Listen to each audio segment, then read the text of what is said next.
하나님의 말씀은 전도서 11장 1절로 8절 말씀입니다. 제목은 풍세를 살펴보는 자는 파종하지 못할 것이요 라는 제목입니다.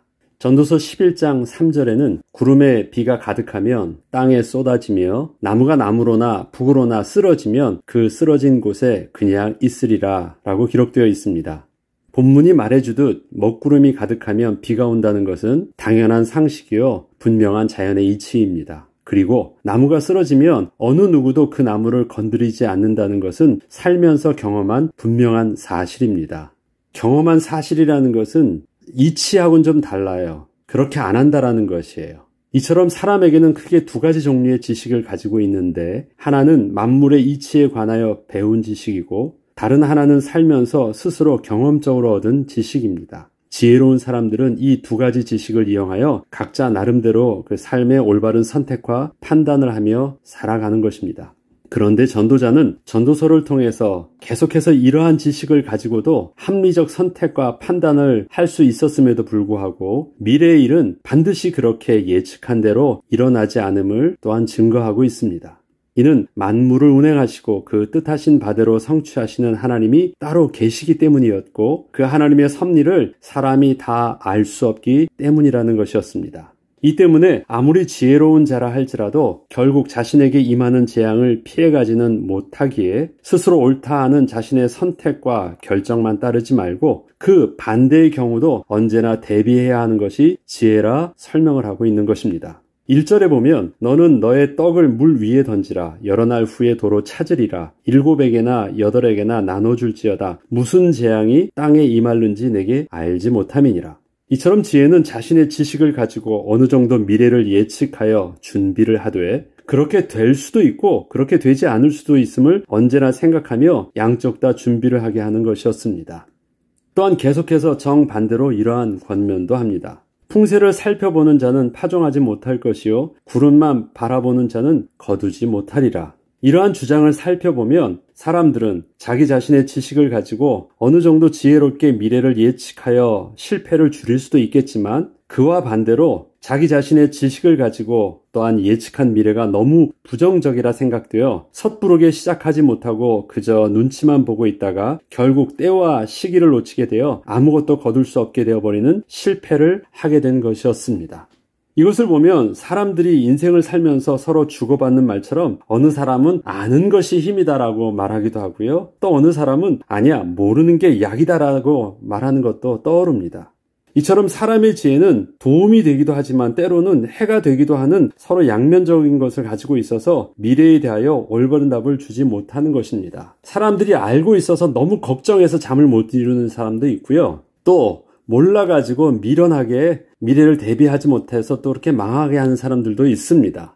결론적으로 전도자는 하나님의 주권은 선택과 판단의 영역이 아니라 하나님의 섭리와 뜻에 따라 겸손히 순종해야 하는 것임을 증거합니다. 전도서 11장 5절로 6절에 보면 바람의 길이 어떠함과 아이벤 자의 태에서 뼈가 어떻게 자라는지를 내가 알지 못함같이 만사를 성취하시는 하나님의 일을 내가 알지 못하느니라. 너는 아침에 씨를 뿌리고 저녁에도 손을 놓지 말라. 이것이 잘 될는지 저것이 잘 될는지 혹 둘이 다 잘 될는지 알지 못함이니라.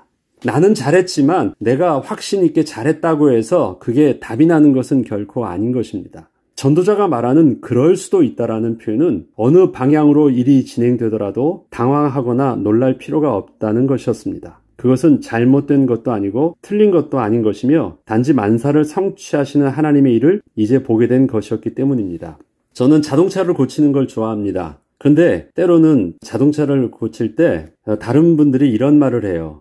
왜 내 차가 어제까지 멀쩡했는데 고장났는지 모르겠다라고 얘기합니다. 그럼 저는요 그렇게 얘기합니다. 아니 그럴 수도 있어. 기계는 언제나 고장날 수 있다라고 합니다. 그래서 저는 차가 고장나도 아무런 스트레스를 받지 않습니다. 그 때가 되면 고장나는 거 당연한 것이니까. 아예 처음부터 그렇게 생각하고 있기 때문에 고장이 나는 것에 대해서 심각한 문제점을 찾거나 잘못됐다고 왜라고 하지 않습니다. 당연한 것이기 때문에 그럼 어디가 고장이 났지 하고 그 다음에 스텝을 밟는 것입니다. 그리고 고치면 되는 것입니다. 그것처럼 똑같은 말을 여기서 하는 것입니다. 인생 속에서 일어나는 사건, 그건 뭐가 잘못됐지라고 물어볼 일들이 아니라 하나님께서 허락하신 우리의 삶의 섭리 속에서 그럴 수 있는 일들입니다. 그렇게 맞이하는 모습이 우리가 그 다음 스텝을 지혜롭게 또 하나님의 인도하심 속에 아무 문제 없이 나아갈 수 있는 길이 될 것입니다. 그런데 분명 좋은 것은 좋은 것이라고도 합니다. 비록 하나님이 이끄시는 길이라 할지라도 당황스러운 일들은 피하고 싶은 것이 사람의 마음이기 때문에 그렇습니다. 하나님이 때로는 형통한 날도 주시고 캄캄한 날도 줘요. 그렇지만 우리는 캄캄한 날은 본능적으로 피하고 싶고 힘든 것이고 싫은 것입니다. 당황스러운 것입니다. 그래서 전도서 7절로 8절에는 이렇게 말합니다. 빛은 실로 아름다운 것이라 눈으로 해를 보는 것은 즐거운 일이로다. 이거 뭐예요? 좋은 게 좋은 거예요. 사람이 여러 해를 살면서 항상 즐거워할지로다. 이런 일들이 일어나면 기뻐하고 이것을 바라는 것 당연한 것이에요. 즐거워하래요. 그러나 캄캄한 날들이 많으리니 더 많대요. 어쩔 수 없어요. 이거는 그 날들을 생각할지로다. 다가올 일들은 다 헛되도다. 이처럼 전도자는 사람이 인생의 밝은 날을 보는 것은 즐거운 일이지만 사람의 인생에는 밝은 날보다는 캄캄한 날이 훨씬 더 많다고 합니다. 사람이 인생의 밝은 날만 있기를 기대하는 것은 어쩌면 당연한 것이겠지만 그렇게 기대한 밝은 날보다는 캄캄한 날이 더 많을 것을 마음에 그래서 생각하고 있는 것이 지혜라는 것입니다. 스트레스 받지 마세요. 더 많대요. 왜라고 물은다면 하나님이 그렇게 하는 게 유익하다고 생각하신 거예요. 그렇지만 또한 밝은 날은 좋은 것이고 캄캄한 날은 나쁜 것이라고 구분할 것은 또 아니라고 합니다. 양쪽 다 이 땅에서 지나가는 것이기에 모두 헛된 것이라고 한 것입니다.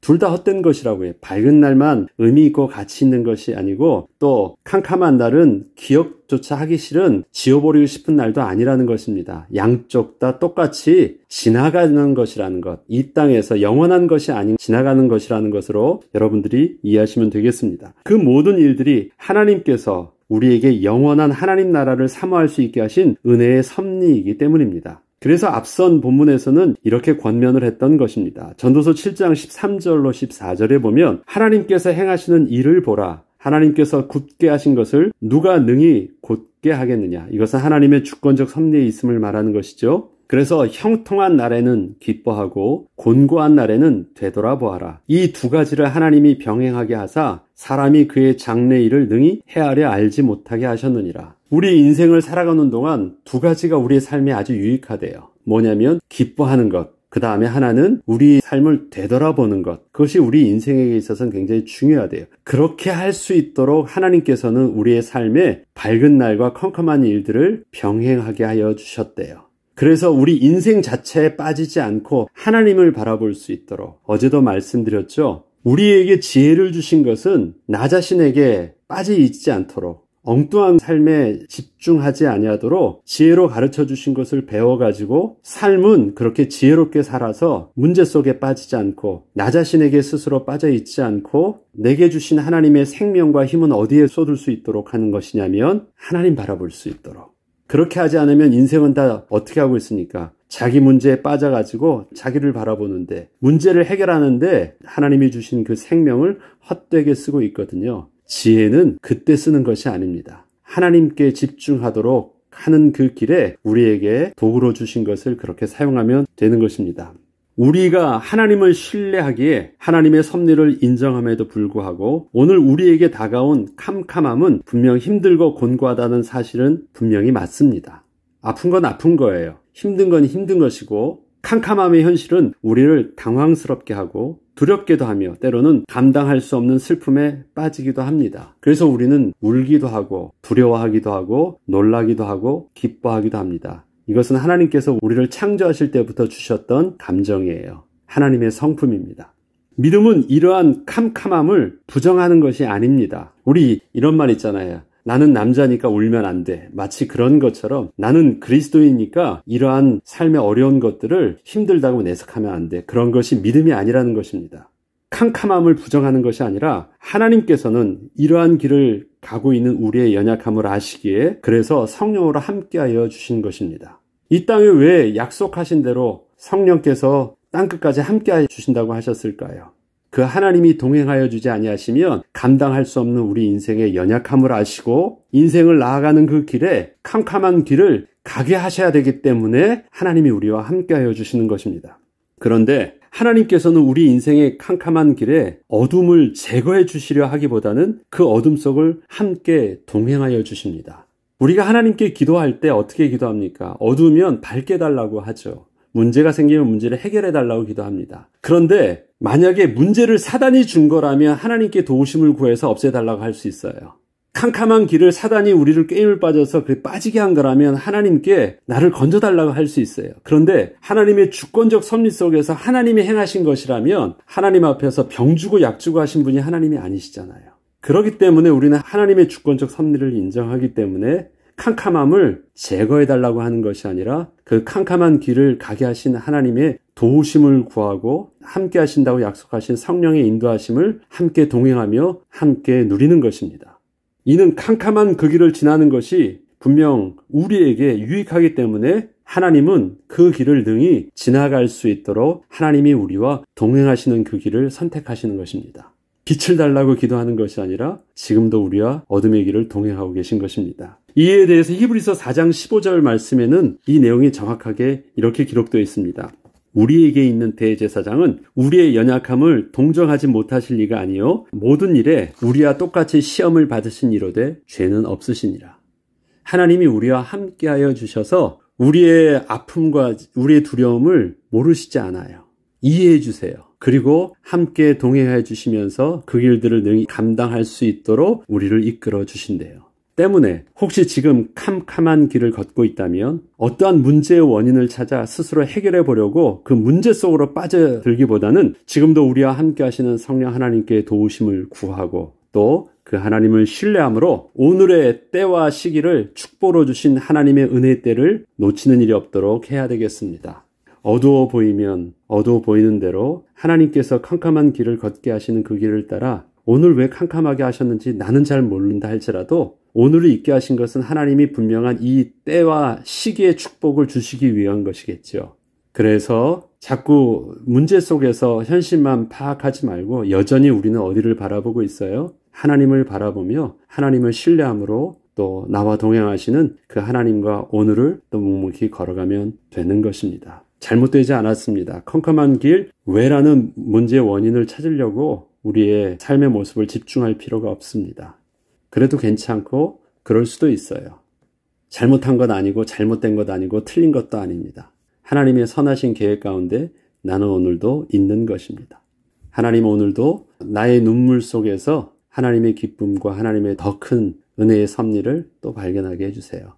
나의 두려움 속에서 나의 뒤를 곤고함을 바라볼 수 있는 또 믿음의 깊은 눈을 또 열어주세요. 그렇게 기도하면 되는 것입니다. 그러다가 또 해결해서 하나님이 기쁨을 주시면 그때는 너무 기뻐야 하고 또 하나님 앞에서 또 즐겁게 춤을 추면 되는 것입니다. 그 은혜의 비밀을 따라 또 지혜로운 오늘의 하루의 삶의 모습 되길 주의 이름으로 축복합니다. 기도하겠습니다. 하나님 아버지, 우리의 삶에 어느 것도 잘못된 것은 없습니다.